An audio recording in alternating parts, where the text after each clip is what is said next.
They say you never know what you got till it's gone. But I won't be the one to try that old saying on. And I've never been one to gamble, but if I had to, I'm gonna double down on this feeling I got for you. I'm gonna double down on your loving, gonna double down on you.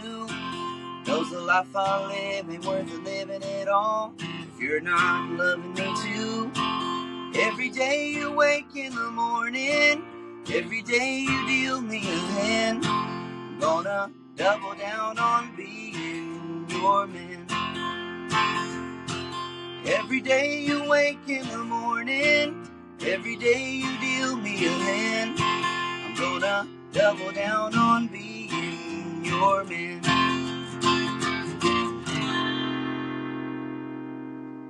Out of Southern California, but now an Arkansas boy like me. How are we doing today, Josiah? Good, man. How are you? I'm fantastic, fantastic. This has been a long time coming, man. Yeah. Well, I really appreciate you having me on, dude. Wouldn't be here without artists like you, so I'm super excited to have this. I know who you are, and I know your sound, and I know everything about where you've come in the past 3 years, but I'm really curious, and I think a lot of your friends would be interested to know about where did it start, childhood wise, and we went through the Marines. We also, again, now we're out in Arkansas. That's a very long journey with a lot of stops, but I'm curious, just maybe the first couple, did you have passions in high school that did not involve music at all? Did you have a different dream? Tell me about that raising you had. Yeah, it's a kind of like you said, a really long interwoven story and everything. Nothing too crazy, but grew up.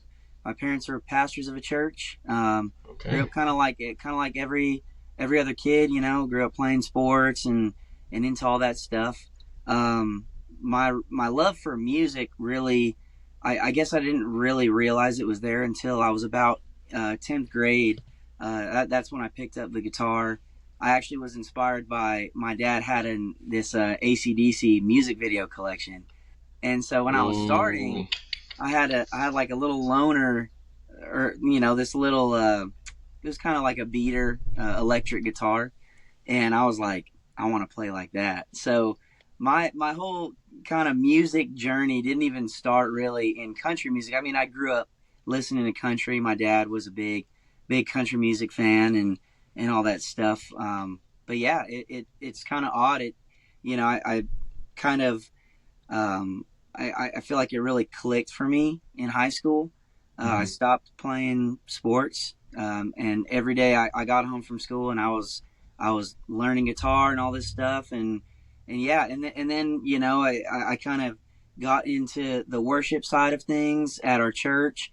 My sister was the worship leader at the time, and phenomenal pianist, vocalist, just an incredible talent that she is. And her she was dating him at the time, but now they're married and they have 4 boys. But her husband, his name's Will, and he was also a guitar player and songwriter, and he had been writing a bunch of worship songs. And up until that point, I never really encountered a songwriter per se. And so that sparked something in me that I didn't realize was there until a little further down the road. But yeah, I got thrown into the worship teams, in high school and everything, and just playing guitar, playing lead guitar. And I really, even to this day, I don't even really consider myself a singer. I like to sing, but my sister really pushed me out of my comfort zone to encourage me to start singing. And if it weren't for a personality like her, I don't even think I'd be doing music to this day. I mean, at least in this capacity, But yeah, kind of from there, just worship, like I said. I did school for a year at Ole Miss to try to get a scholarship to become an officer in the Marine Corps, but that didn't work out. So I ended up dropping out, coming home, and enlisting, and pretty much kind of from there, music really wasn't a focal point. My whole life, all I'd ever wanted to do was be a Marine. My dad was a Marine, and Mm. so that was kind of like the focus. Music was always kind of like it was always there. I'd be playing gigs here and there. In college, I played a couple with a friend. Yeah. And I always enjoyed playing music. I just a music person. I wake up in the morning, 5 a.m. and I'm blasting music. Um, so it was there, and it went to the Marines, and I feel like let me see how I should say this. So joined the Marine Corps. Kind of, I wouldn't say got off track with God or with my relationship, but that really wasn't the focal point in my Hmm. life at the time. And then until shortly before I met my wife, something radically changed, and kind of got my stuff back together, and kind of was getting involved more with worship again, and more with music and all that stuff. But yeah, so then I got out of the Marine Corps. My wife and I, we got married. We had our daughter when I was still in. Got out, had our son shortly after that. So they're 13 months apart. But uh, I kind of got back into the swing of trying to play some gigs and trying to do stuff like that. I'm a huge blues fan, Hmm. and so at the time, man, that's kind of what I was wanting to do as far as music was going, is play blues and some rock stuff. But we had a friend of ours who owned a brewery out in California, and he'd have me come play there every now and again. And but one time, it was shortly after I got back from deployment. um, I asked him. I said, "Hey man, do you guys have any availability to play?" And he was like, "Well, we've got this BMI licensing thing, and we can't have people coming in and playing covers anymore."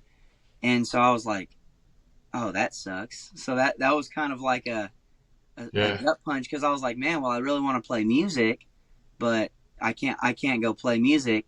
And so at that point, I was like, maybe I should start writing my own songs.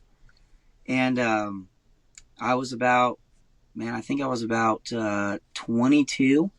So, like I said, I had been out of the Marines a little bit at this point, and nothing was really clicking, with songwriting as far as it goes. And, trying to write different genres, I guess I was trying to find like my niche, if Hmm. you will. And so at that point, I was really diving into some of the stuff I'd heard growing up, with country music that my dad would be listening to, and something really just kind of went off inside me, and I was just like, man, this is amazing. And so just kind of going down the rabbit hole with, you know, classic country music all the way up to modern guys who are doing more like the traditional thing, Yeah. and I think I'm more of like a purist by nature, so like hearing the traditional stuff um, really really inspired me. And so I think from there I just kind of made a mission that I wanted to be a songwriter. And I'm still learning, as I'm going. But We all are. right, Yeah. right, yeah. But yeah, and so that kind of led me to where I'm at now. As far as that goes, just kind of, like I said, I've never really considered myself an actual singer. I think I would like to call myself a songwriter, more so. But yeah, man, that's kind of a little bit of the journey, as far as music goes. Perfect. And now we're settled in Northeast Arkansas. right? And we're raising Angus. So we are just north of Little Rock, so we're central Okay, Arkansas. Central. And but yeah. So we've got we all our whole family moved out here as the we were part of the great California exodus of 2020 and 2021. So we moved out here to Arkansas January of 21.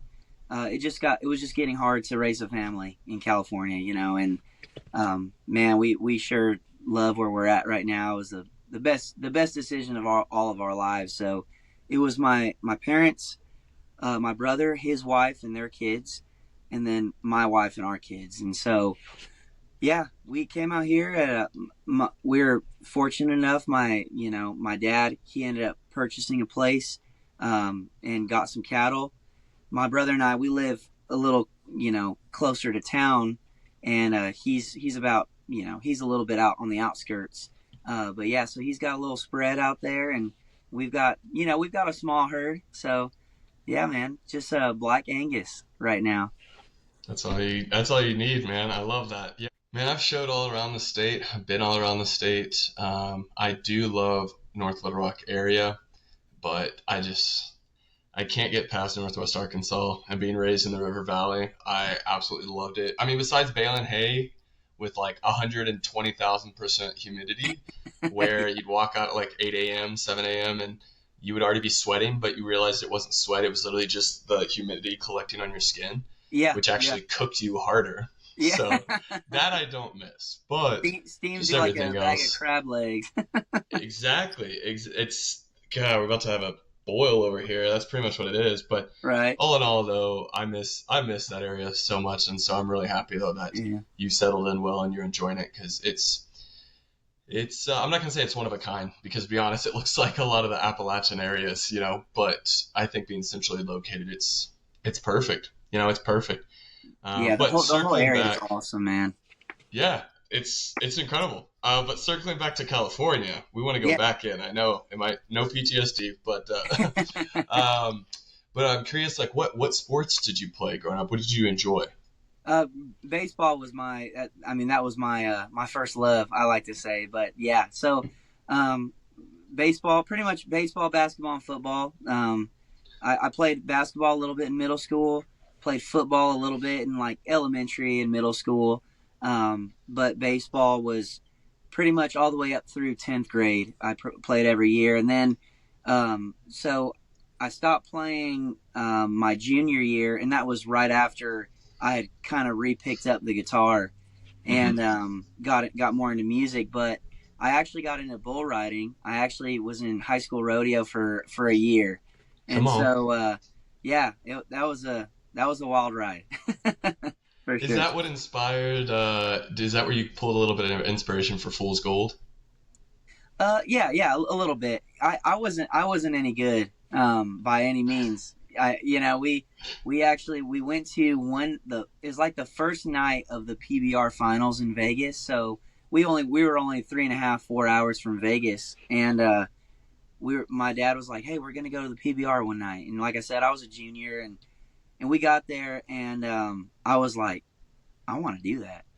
And so we found a place near where I grew up, and we grew up in it's a more rural area of Southern Hmm. California. But man, there was a guy there who, I mean, he had a whole arena in his backyard, and just a bunch of people there would get together on Saturday nights, and so you'd pay $20 for to get on a bull, and I started training like that, and I rode in a few rodeos, California High School Rodeo Association, and I want to say is the California Junior Rodeo Association. But yeah, I did it for a season, and at that point, I kind of was like, man, I really want to join the Marines because that's all I've ever wanted to do. So I probably should stop doing this before I break my neck or something. Yeah. Well, what's funny is you kind of followed the same path as I did, because I went to college for sports. That's all I wanted to do was sports. Okay. But I also knew I wanted to join the military, specifically the Air Force. But in South Arkansas, all we had was Army ROTC. Oh, And in my right. head, which you're probably gonna laugh, well, maybe you might relate, but I was like, in my head, I was like, when I join after college, they'll respect me so much because I enlisted, went through RTC, like Yeah. they're gonna like respect the hell out of me. And then I went to my first drill and I watched how they treated the gold bar, and I was like, oh, they don't they don't give a shit about who you are. They don't care about Yeah. anything. You got to earn it everywhere you go. I was like, so that was pointless. Right, right. But I don't regret any of that time. It was just funny to me that I was like, man, those 4 years, they're gonna really help me, and it was Right. Yeah. pointless. It was absolutely pointless. But what was your not your MOS? I don't know what the Marines call it, but Yeah, yeah, your yeah. It's position. MOS. Oh, it's still MOS. Okay. Yeah, yeah. What was Uh, yours? Tell me about that. so I was in the infantry, and I was in a facet of the infantry. We were light armored. So we rolled in around in big old 8-wheeled vehicles. They're called LAVs, and Hmm. had a big old chain gun on the top. So it's pretty cool, you know. Not exactly what I wanted to do as far as the infantry goes, but yeah, I mean, I don't regret any of it. Made some of the best friends of my entire life, and it was a good experience. Yeah. And what would you say your favorite and least favorite part of any if you did a tour or any training or anything like that? What would you say like? And it can even be surprising for some people if you want to do specifically like something you think would surprise folks. But like Sure. maybe you're what you really like look back and you really smile at, and then something you're like I would never want to do that again or even wish that upon my worst enemies. You know. Hmm.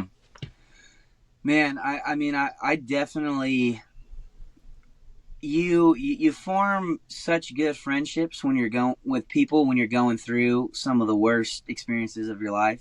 I didn't get the opportunity to see combat or anything. We only deployed. I did one deployment, and we went to the Far East. We were in Okinawa, mainland Japan, and South Korea. So that was right around when tensions were high between us and North Korea in 2017. So that was a little interesting, but yeah, I'd say that was the best and worst things about it was going through crappy weather. I mean, you're in the trenches, with these guys to your left and right. But that's also kind of the best thing about it is through those things like that, and everyone who's experienced combat, they could say the same thing, I'm sure. Which when you're going through tough times, you got the dudes to your left and right to kind of keep morale up, and so that was probably yeah, that'd probably be the best and worst times. Um, there's bad leadership everywhere you go, and there's good Hmm. leadership everywhere you go. And so I think one of the things that I learned too is instead of griping about things, trying to see the silver lining, and trying to be more optimistic about things. But yeah, that was that's probably the yeah, I'd say that's the best and worst of it is going through crap, because Yeah. you're going through stuff. I mean, you come out a little more mentally resilient on the other side as well, and so and you get to bring your buds along the way. Yeah, I actually just mentioned that in one of my recent episodes on toxic positivity. A lot of times, right now in the dance community, a lot of folks want to talk about like we got to make sure dancing's fun, and it's like that's kind of like saying music should be fun. You know, if we're Right. not having like music is expected to be fun. The only time it's not fun is when we purposely make it not fun because we're seeking like skill, like like maybe orchestra. Like Right. that's probably not going to be fun. But what's crazy is inside of those experiences, a lot of people still find it fun. And so Sure. music naturally should be fun. Dancing should be fun. And I tried to explain to them that like even in bad times you can have fun. And I was explaining through Yeah. basic. Any person who's gone through the military, any branch, if you ask like would you go back and do basic? 99% of them would be like, of course. Like why would I not? It was like Yeah. the Yeah. worst and the best time I've ever had. And it's only terrible when you're in it. When you're Yeah. initially in it, Yeah. it's the worst experience ever. Like And I was it's so the funniest place you can't laugh. yes, and it was like it's the anxiety you get, Hmm. because you don't until you recognize that the drills the sirs, whatever branch is calling them, until you realize they're acting. You're like terrified, which is the point.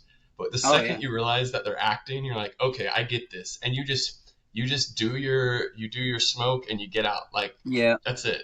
That's all you Yeah. got to do. And that's what I try to explain to people is the fact of like stop focusing on fun.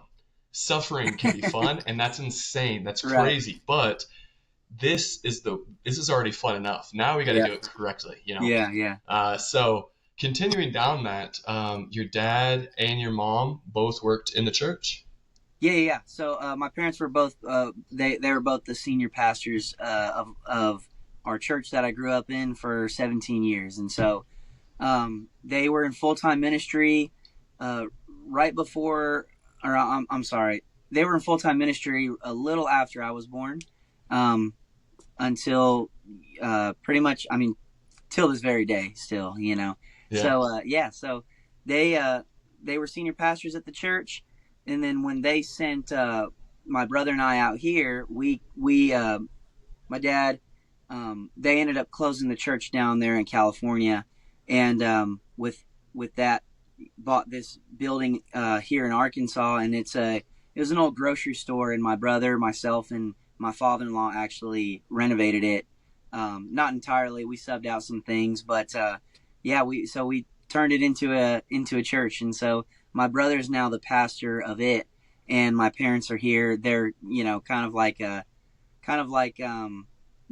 like elders, if you will, so they're able to pour into other people, and especially younger people coming up through ministry with all their wisdom that they've accumulated over the years. Yeah, that's great. I love that. I love that. And were you a normal PK kid? And sorry for anyone listening, preacher's kid. Were you like a normal PK that like got a little wild, but always like knew how to hide it? Like you're honorary, or were you actually one of the good PKs?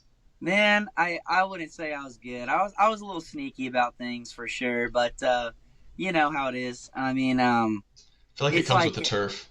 you're right, right. And I think that's one of the interesting conundrums about pastors' kids, and a lot of them kind of end up going off the rails because it seems like society puts so much more pressure on them when really they're just kids trying to live their lives too. And so what that ends up doing is pushing them away from ministry, from whatever, you know what I mean, kind of off the deep end. I've known a lot of PKs in my life who that ends up happening to, and man, we were really blessed growing up. My dad really got a hold of the grace message in about 2011 and 12, and that radically changed him, and it radically changed just the trajectory of mine and my siblings' lives. We're all in ministry to this day. I do worship at our church here, and Hmm. it's what's cool about that is we were held to a standard, a reasonable standard growing up.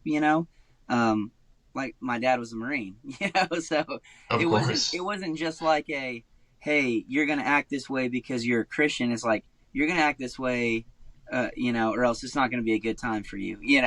And so we got raised with a healthy amount of discipline, um, and I think that helped us a lot. But yeah, I none of my siblings and I, we did our typical sneaky teenage stuff. You know how it is, and Hmm. but yeah, nothing too crazy. But definitely not definitely not like the best kids ever. Yeah. Yeah. And would you say being raised by your dad as a Marine and you go into the Marines, would you say that you're definitely not hardened because you're still very bright and it's always a joy to like watch your posts and hear your songs and see what you do. Thank you. But would you say it like made you more gentle or it kind of numbed any of that harshness you had, you know? Because Hmm. there's like, for me, that's the three ways I see people come out. Like they never come out the same. Either the things they see and they experience makes them more gentle, they become numb to everything, or they become extremely hardened. You know what I'm saying? And so Yeah, yeah, I yeah. see you as like one of those two, and I'm curious what you see in yourself. Man, that's actually interesting. I don't know if I've ever even really thought about that. My demeanor, I'm naturally a little more a little more laid back. I kind of always have been. Sorry, that was my boy. You're good. Yeah, I've always been more laid back, as a person. Um, and I mean, nothing really. I don't think anything really changed my disposition, if you will. I mean, I do get a little more. I do get a little more anxious here and there, and like, you know, just uncomfortable settings, you Mm-hmm. know. But some uncomfortable settings, it's like I'm some of them I get less anxiety because I'm a little more used to the chaos, you know. But Mm-hmm. yeah, I don't think I definitely wouldn't say I've been hardened, but Mm-hmm. I definitely have taken, my daughter is going to be 7 next month, or I'm sorry, this month, and my son will be 6 next month, and so we're right in the thick of raising kids, and I think being raised by somebody who was a Marine and me going through that stuff myself, I'm kind of able to pick out the good stuff and kind of discard the bad stuff. As far as kind of the Marine Corps being in my family, at least for a short bit, but I'm definitely glad that I was raised with discipline. I'm Mm-hmm. glad that I got that also through the Marine Corps, because I genuinely feel like I was like I felt like my dad and set me and my siblings up for success. You know, I mean, not to each his own with parenting. I'm not gonna judge by any means. I just know what's effective, and so Yeah. the way we were raised and us raising our kids like that, man. And um, I'm grateful that I haven't been hardened, um, but just in ways where it's necessary, if that makes sense. Mm-hmm. Yeah, and maybe actually being raised with your dad, it kind of prepared you in a sense to be able to maintain more of yourself, but also like you said, get those heightened senses, still be aware of the situation, but still also know the harshness of reality, Right. and be able to see like I can remain that gentle side I have and actually I can grow out of it. Sure. And so that's really important. But that's I love piecing all that together now because everything that we've interacted, it makes sense. It makes Yeah. total Yeah. sense, which also makes sense why we get along so well. And I mean, I give respect to where you come from, but you fit in well as an Arkansan, like very well. I But when it appreciate comes that, to man. Everyone's been so welcoming with open arms, dude. It's awesome. I'd, I've been sent a lot of things recently. I don't know what it is in the past year, but there's been a lot of interviews about states, and for some reason, Arkansas currently on social media is just like kind of like the I don't know how to describe it. I don't know, kind of like the scapegoat. If no one knows an answer, they kind of just say, Arkansas is the worst state or Arkansas is this, and everyone kind of Yeah. sends it to me as a joke. But I'm like, good, keep people out Yeah. because Yeah. like Please. people look down on us, and I'm like, that's the reason we're so small. Is there things you could fix? 1,000%. But there's Sure. there's 1,000 things that every other state could fix. The only difference is like we don't care about everyone else. We're just Right. focused, a bunch of Right. hillbillies living out in the mountains or in these plains, and we just do our thing. Like we're not too worried Yeah. about anyone else. You And know, I love it. oh, it's fantastic, and that's what I bet it's like I can only imagine how good it is for your songwriting and the peace you can get from it. And so flipping into that, clearly we have a background, like I don't want to say gospel necessarily because that is very distinct, Sure. but specifically with hymns, which I think is like half of gospel. Hymns is a huge part of that. And then mixing in blues, you appreciate blues. You're clearly influenced by a lot of the golden country of 50s to 80s, and then I see also a lot of Western. Because to me, Yeah. again, every artist I talk to, and even Beyonce would say, hey, genres are bad. And I think genres are great. You know, I think we need to make more genres so that Yeah. genres in the end don't matter. Everyone's trying to be like, oh, well, I'm just whatever I want to be. And I was like, congratulations. I don't know if I want to Right. come to your concert now. Right. Because if I see someone as a country artist, and I want to see country that night, I'm going to go there. However, if I want to go to a rock concert and I end up at a country concert, I'm Yep. going to be pretty pissed off if you Yeah. said you were rock or you try to claim or sounded rock and you aren't rock. It's like, Uh, what's going on, man? I feel the And we all same have way. expectations. It's natural, you know? And Yeah. so Yeah. I'm just curious where, like, you pull from, if any, there's specific artists that you're like, maybe an experience you had. Like, I always tell people my first experience with music that I remember, like, feeling music was my dad introduced me to Tom Sawyer by Rush. Oh And yeah. that was the first time I felt music. And it was kind of like you, like, my parents were like, only Christian music. We only listened to, Yeah. like, you probably Yeah. know now, Air One. Yeah. That's Yeah. all we listened to. That's all that's allowed in this house. And so my siblings and I would actually sit out in the car and Okay. listen to the secular stations. And I Yeah. still remember, I can still feel those certain times that, like, we always got it before mom got in the car, but there was like 2 to 3 times where she opened the door and sat in before we realized. Oh I yeah. don't know what was happening, but all of us had like our feet up and we were kicking back, like not watching. And all of a sudden she's in the car and it's like, oh my gosh. But Yeah. for that to happen, and then on the other side, my first experience of like, wow, this is like music, I feel it, was Rush, you know? And so I'm curious with Yeah. you, do you like what experiences you have, what inspirations do you pull from?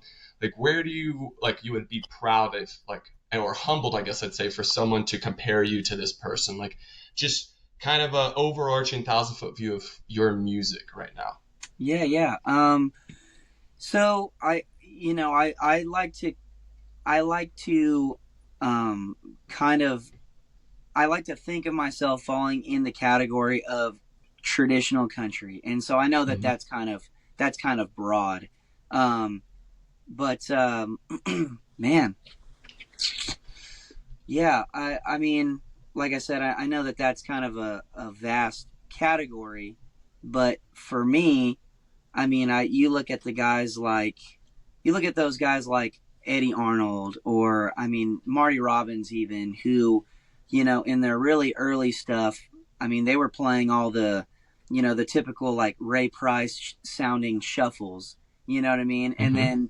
then, they kind of dip into like a full, western like cowboy albums and all these LPs and stuff and so I like to I like to think that I want to go in a way of like traditional country where it's like on the same record you can have a shuffle like a real traditional like 60s sounding shuffle like a Charley Pride or a George Jones song, and then in that same album in that same breath, kind of like like a Western like cowboy song, but not like not venturing out of that vein, if that makes sense.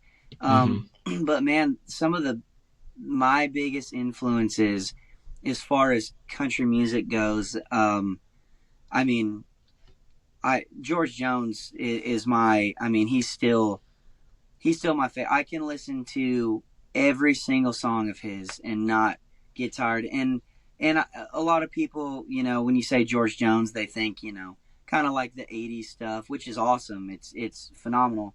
But I really, really his late '50s, early '60s. I mean, all through the '60s is absolutely my favorite. So him. I mean, Buck Owens. I'm a big Buck Owens fan. Merle Haggard, Yeah. of course. Charley Pride, love Charley Pride, and yeah, so kind of those guys where they were they were kind of, I mean, I guess you could say most of them would be in their prime in like the '60s Mm-hmm. era. Um, but yeah, those guys, man, there's something about the authenticity in their songwriting. I know, so a lot of people say George Jones, he could sing a song, but he never wrote, which is not true. He wrote quite a bit in those early days.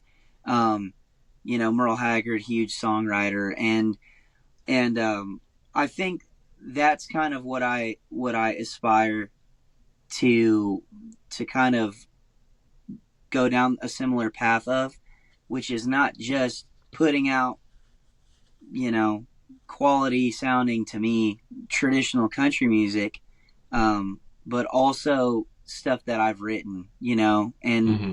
because I think that's one of the things that I like I said earlier, I want to be known for, and that's, you know, I'm still working it out, working kinks out and stuff like that, and you know, and my music and all that stuff. But yeah, if I were to be compared to any one of those guys like Merle, Buck, George Jones, that would probably make my life for sure. Oh, like, 1,000%. Yeah, I completely get that, and that's where kind of I see, like, that's why I kind of call you Western, is to me, and that's where it's getting so difficult, and this is why I wish I had other country dancers to be able to sit down and discuss this with, because all I have is artists, and this is why I love doing this podcast, is because I get to sit Yeah, down with the people making the music, and kind of relate more to y'all, because y'all might not always have the privilege of knowing the difference between a waltz and a polka, but if the right. second I describe it, you get it, you know, but country dancers don't always get that. And so when I call you Western, I kind of mean like traditional purist today. And by that, a normal telltale sign is the steel guitar. Yep. Because even like Cody Johnson doesn't use a steel guitar and everything. And I would say on the radio, he's probably one of the most traditional guys radio Sure. wise right now. Yeah. Of course, I don't want to say the most, but like he's a strong name that everyone knows. Of course, we could go into Appalachian country. We have plenty of strong guys coming out of the East. Yeah. But that's where I see it of our history. And it's crazy also. What's funny is you mentioned Eddie Arnold and Marty Robbins, both Western singers. Yeah. And so it's like, that's the telltale sign of what I was saying. I'm like, yeah, you are, Yeah. you're Western. And then um, to me, what happened was after we had Bakersfield sound in the 50s, but the Yep. swing came out in the 20s, Great Depression, all that. And it's again, what's funny, this is why I say we're tied together, because Arkansas, Texas, Oklahoma, Louisiana moved out to California. That's how Yep. we got the That's right. Bakersfield sounds, right? Yeah. And so, of course, first we got Bob Wills, but then we had Bakersfield sound, and then they came back out east, right? Yep. And so to me, what separated Western from country was Western was more dance. Country, coming out of the East, was all about, it was gospel, blues together, Yep. right? And folk. Yep. So it was like constant songwriting. And also, a lot of them were call and response. So it was almost like folklore. And it's, again, that's why it's folk. But it's like, you know, I tell a story about what happened out in the mountains and you repeat it back. And it's just as a group, we sing it together because we were too poor for mics. Yeah. Yeah. And I don't know where the point was, but it seemed, I guess the 50s, the Bakersfield sound is the easiest way to say it. Right after, I guess, the 50s. But there was a switch where country kind of became the dancing. Maybe it Right. was Texas really stepped up because all the Texans came back. I don't know. But then all of a sudden, country became dancing and Western became the storytelling. Sure. Again, like Eddie Yeah. Arnold and Marty Robbins are great examples of, well, one, they have great voices, but Western isn't always about the voice. Right. The same Right. way Honky Talkin isn't about the voice. Honky Tonk's about the instruments. If you don't Yeah. have a clean band, you're Yeah. not going to make it a honky tonk, you know. But also half the time you can't even hear the vocals because everything's so loud and you're dancing, you Right. know. Right. So in the same way, Western was about like, tell me a crazy story, and that's why a lot of the Mhm. best murder ballads come out of the West. Yeah. Yeah. But then it seems like now Western kind of died down around like the 80s. But it seems like to me, Appalachian country took over the songwriting portion and they Right. maintained that heavily with the folk and Americana. And Yeah. then country itself, like Texas country, even red dirt sometimes, became very dancey, honky tonk. Maybe that was after the 70s with Gillies. Right. And Right. so for me, there's this hard part where it's like when I call myself a honky tonk and someone in like Austin calls himself a honky tonk, they're two very different things. Yeah. Because there's like Gilly honky tonks, and then there's like dive bar honky Like tonks, hole right? in the wall honky tonk. Yes. And so like back in the day, hole in the wall honky tonks were the actual honky tonks. Yep. But then in the 60s, you know, 70s when Gilly started getting popular, all of a sudden Texas kind of took over and switched to that. And so that's the hard part for me to kind of find that unity. And I would love to kind of see after all that where you're like, yeah, I don't agree with that, or that's right, or I see it this way. Where one, do you kind of see that separation between country and Western, maybe old and today? And then also where you see, like, I think using traditional is clear because today country it would just be modern country, but you don't want to say modern Right. country because that's alternative. That's like pop country. That's national, Right. right? Right. Country's country, and then you have traditional, which is like it's not cosplaying. Some people do it, and that's the people I don't like following. There's people Right. who they wear the fringe and they do all that, and they're in like Sure. LA, and I'm like, what are you Yeah. doing? Yeah. What are we Right. doing here? It's weird, but I'm just curious where you see with genres and maybe the timing of stuff. Even with George, like George, I think in that '60s era was a great sign of even Johnny Cash, Yeah. a great Yeah. sign of that like that mixing of country, folk, Americana, gospel, and then Western storytelling, that steel, that like that roughness together, Yeah. and it Yeah. made what we have. Sure. Yeah. Yeah. Yeah. I mean, I agree with everything that you just laid out for sure. It is very interesting. It's very interesting. Like when I think traditional, I just immediately go to like 50s and 60s, and Mm-hmm. so when you think of the Bakersfield sound versus like the Nashville sound at the time, the Nashville sound was it was known for being more clean. I mean, they would have the Jordanaires and big groups of people like in the choir, so or kind of as a choir supporting the lead vocal in choruses. So it was and plenty of pedal steel and fiddle and all that stuff too. But it was just known for being more professional, I guess you could say. But then then you compare it to like the Bakersfield sound, and it was a little more like gritty, like a little more storytelling in it, and just kind of a little more rough around the edges. But but at the same time, I heard someone say that about the comparison between the two. But at the same time, it's like you take Tom Brumley was the pedal steel player for Buck Owens, and man, that dude like he would make an entire song with just his part. You know what I mean? And just was able to make it sing. And I love that about the two, Yeah. different sounds and all that stuff. But yeah, I agree with the country Western thing right now. Like it seems like a lot of the Western stuff I see right now is more of like you said, more of like the red dirt. So like, you see all these bands and like the, just kind of the way that it's kind of a little bit popular to dress like right now. I mean, like the striped shirts and the flat bill hats and stuff like that. It's kind of like they're all kind of calling it Western. Whereas when I think Western, I think like what you're saying. I think of those guys who were the traditional country artists at the time. But yeah, like you said, it's just kind of interesting. I make a lot of videos on, and there's just stupid videos of me just sitting there recording myself, and I just put a caption on it, Of and course. That's how you gotta just do it. it just kind of stirring the pot, Yeah.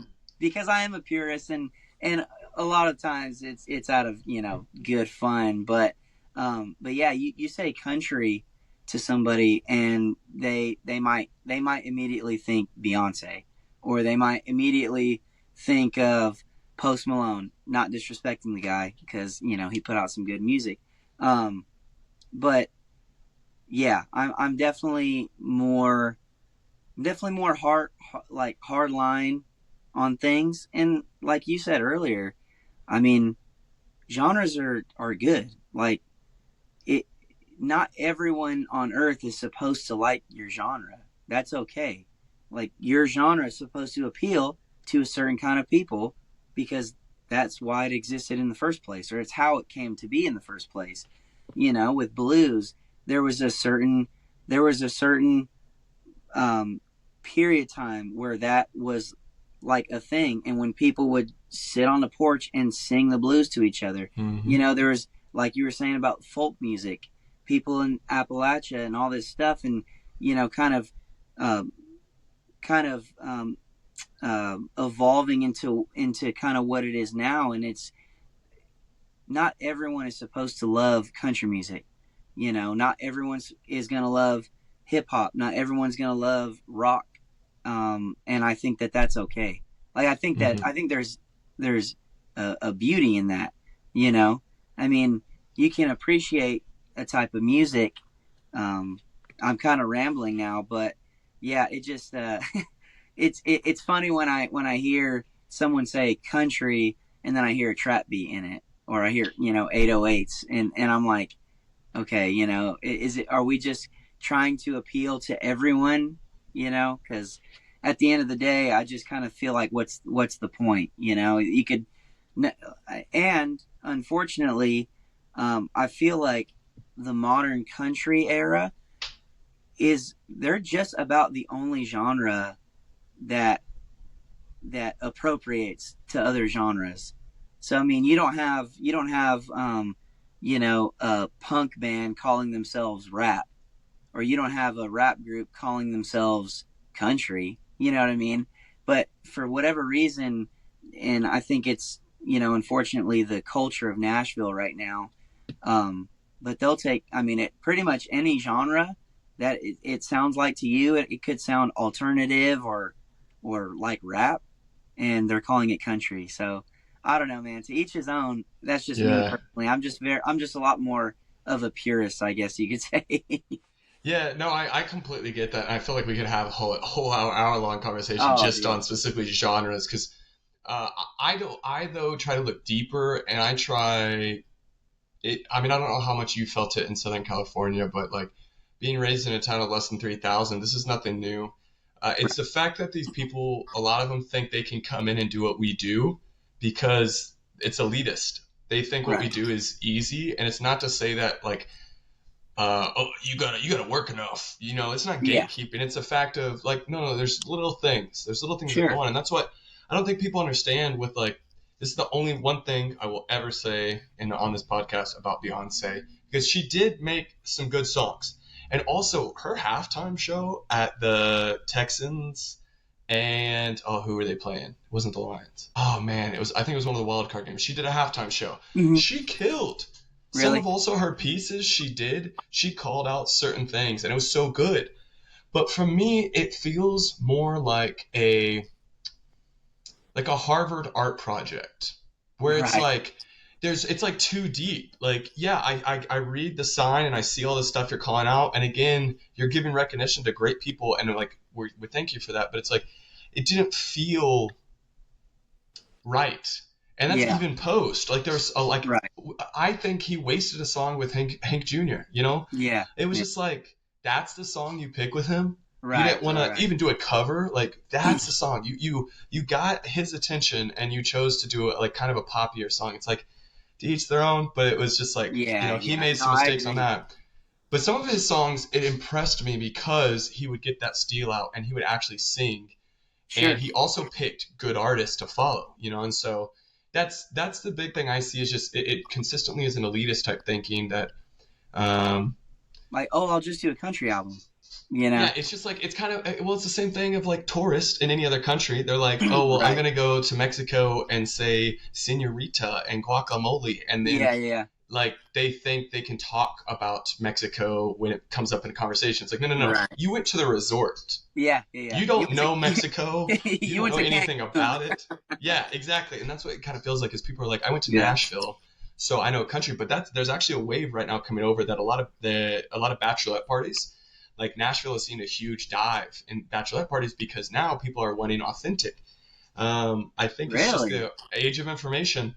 Ever Wow. since like the 2000s, we always try to flex that, you know more, and it's Yeah. like now I think after the Yellowstone era, people are starting to realize like, oh wait, like this was fun, but now like I still want to be here, but also there's like 10 million other people here, so Yeah. what can I do to be more quirky or like different? And Yeah. so now, yeah, they're starting to come out to Fort Worth a lot. We're seeing a lot of them, and we even got our first bike bar. The No. like the biking while you're on the bar, yeah, in the stockyards. They also are doing like a I don't huge know grant. how that is fun for anybody, because if I'm drinking a cold beer, the last thing I want to do is exercise. Like the only reason that would work is if you were drinking super fruity drinks and you for some reason thought that you could do enough work to burn those calories off. Right. Right. But for me, I'm like, just walk. Also, we have a Yeah. massive hill in the stockyards. I feel bad for these people. Like that motor in that thing has to kick on hard because like You're right. there's Yeah. no way Yeah. they're It getting goes up pretty that hill. steep.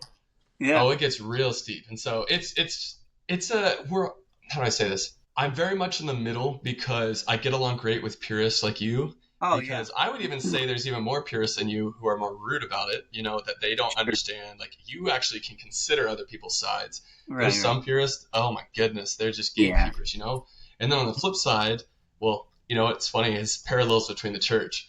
Hmm. Like those are a lot of Calvinists. And then on the Oh flip yeah. side, Yeah. we think, oh, it's just free. Like we can do what we want. We got a lot of Arminians. I'm Right. sitting here in the middle. I'm definitely not a molist. Like I am Right. not a Right. molist, right? But it's a fact of I'm like, hey, y'all have this, y'all have this. I'm Yeah. not saying if we meet in the middle we're perfect, but I'm saying can y'all like stop separating? Because together Yeah. we can talk and we can actually figure stuff out. But Sure. I think country's just so broad, man. Yeah. It It's is. so broad.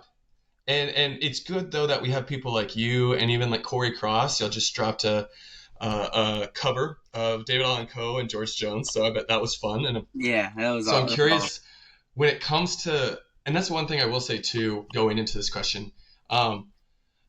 On one side, I look down on covers because there are certain artists, I won't name names, but people have sent them to me, and I'm like, they literally don't have one song of their own.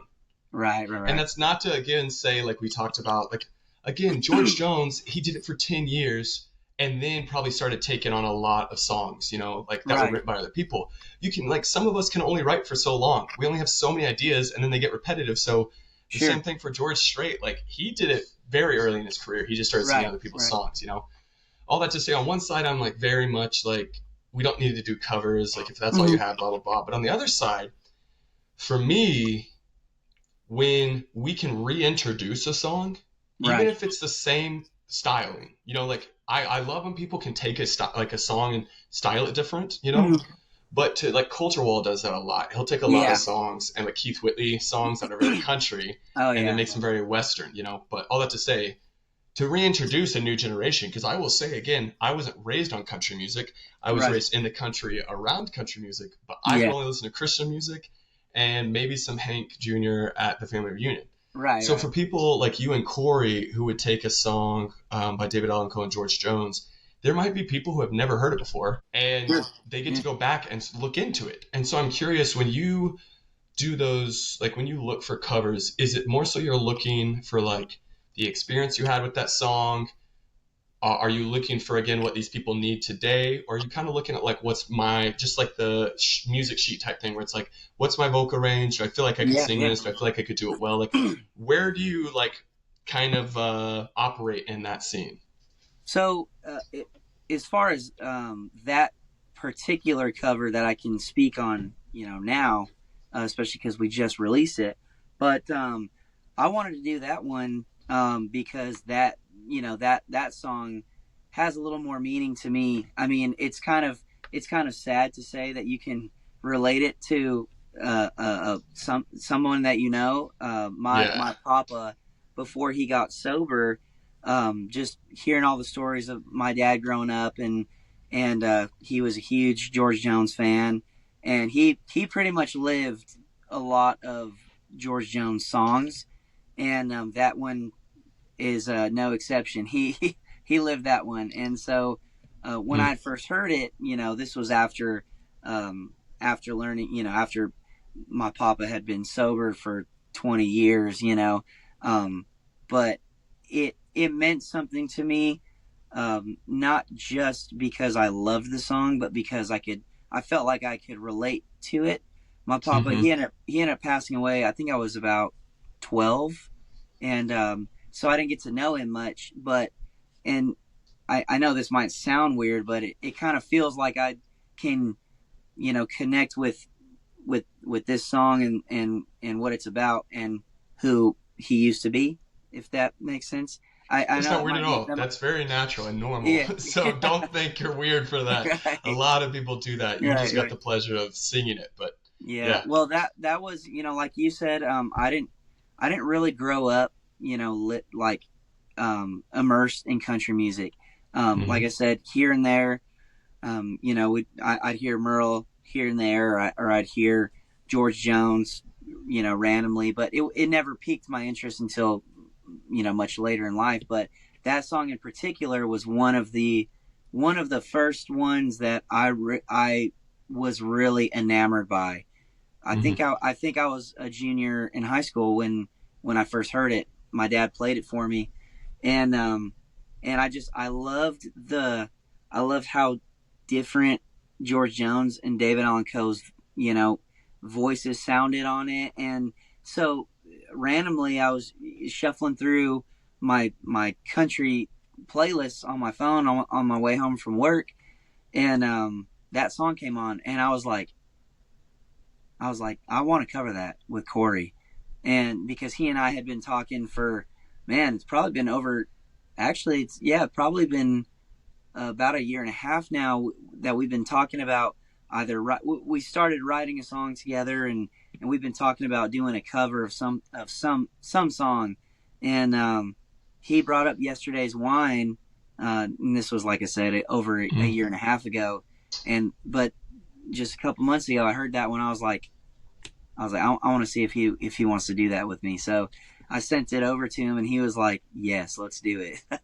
I kind of felt like with that song, kind of both of what you asked. The song meant something to me, but also I could see how he would fit, like, either David Allan Coe or George Jones's part. And I'm just a fan of both of those guys. So I sent it to him. I was like, which part do you want? And he was like, it's up to you, man. So I was like, I'll take George's part. You can take David Allan Coe. And, cause Corey does more of like the outlaw, Yeah. sound. And I feel like that really meshes well with what he's doing. But, it also kind of goes along, obviously it's, traditional country. Um, but yeah, so it was kind of both of those things where I felt like it'd be a cool song for us to do, and also it had a little bit of meaning. 1,000%. 1,000%. I still think you've done really well with your choices in songs. Again, the biggest ones that stick out to me, I will always pick Fool's Gold. Thank But you, thank also, I think the flow you have in Don't Bury Me you. is really it's like kind of those funny ones, and that's one of my big things I'm still waiting on. And you nearly did it before really the Renaissance picked up. But I think one of the big ways we can tell we're in the country Renaissance like peaked. One of them is that Brad Paisley type humor comes back. Right, right, And we don't really have anyone right now that yeah, has like, certain people kind of get funny in songs, and everyone country has always had puns, but Brad Paisley, right, there was something in like all of the songs he did, like yeah, alcohol or water hmm or better online, or yeah, even in the serious songs about like, letter to myself, but the classics of like I'm gonna miss her, like oh yeah, those. There's just a type of humor that I feel like a lot of us are missing, and I actually just talked to Cody Bolden about it, and the fact of I think we might find it soon, and like a lot of people do it because we're kind of at that point where people have stopped trying to prove themselves. right, The yeah, past like 5 years, it feels like everyone was trying to be the most country hick redneck dude out there, and now it's kind of yeah, like, well, everyone can do whatever they want as long as they're representing their area and their region well. Why does it right, matter? right, And that's why you have Sierra Farrell dressing the way she does because it's awesome. That's her yeah, style. Go for it. Then you have a lot of these Texas guys like Parker McCollum. Like he hasn't lost his limestone kid type feel, but yet he's changed those little key details to represent who he is still. sure, yeah, yeah, And then we also have, like we were saying, like Western folks who are still playing to the traditional look, but also adding in stuff. And I love the way right now we are so aware of our history, yeah, yet yeah, so creative with where we want to go. And we're so blessed to live in this time. And yeah. I I'm so agree. blessed to have you here to be part of, I guess we'd say a songwriter singer, Thank you, man. to be a part of that movement and that change. And we just get to sit here and appreciate it. Yeah, yeah. It's so fun to be able to do. But tell us, what do you got coming up next? Where can these folks find you on social media? Any gigs you got around Arkansas or out of state, anything like that? Let them know so they can connect with you. Yeah, definitely. You can find all my stuff on every streaming platform: Spotify, Apple Music. I have a link tree, and it's on my social media. I've got the TikTok and Instagram, and it's just Josiah Spicer Ooh, tech Music. savvy. Yeah, yeah. I'm working on that myself, man. I struggle, but yeah. So we got a couple shows in May at Kings. It's in Conway, Arkansas, and then also at Cedar Lounge in Maumelle, Arkansas. Um, but yeah, so I'm working right now on an EP, a little 5-song EP, and yeah, man, I'm excited. It's probably be coming out here within the next couple months for sure. So yeah, I'm looking forward to it. Perfect. Well, I know it's not an easy life, man, but it's a pleasure to be able to watch a lot of what you're doing. And so press on, keep pushing in it, keep perfecting your craft, but also know that like what you're doing is more than enough for us. But I look forward to everything you're doing. Pass on the love to the wife and the kids. Yes, And sir. I'd love to get you back on just to be able to talk deeper on genres and music itself. Yeah, absolutely. I would love to, man. And like you said earlier, I'm blessed to be able to sit here as well with you, and I'm appreciative of your time and everything, and I'm just like I said, I'm grateful to have been on here with you. Well, I couldn't do anything, literally nothing, without folks like you, and so it's my pleasure, truly. And I look forward to getting you back on. So all y'all stick around, because who knows, we might see Josiah on here a lot quicker. But you Yep. enjoy the rest of your night, brother. Thank you, sir. You too, man.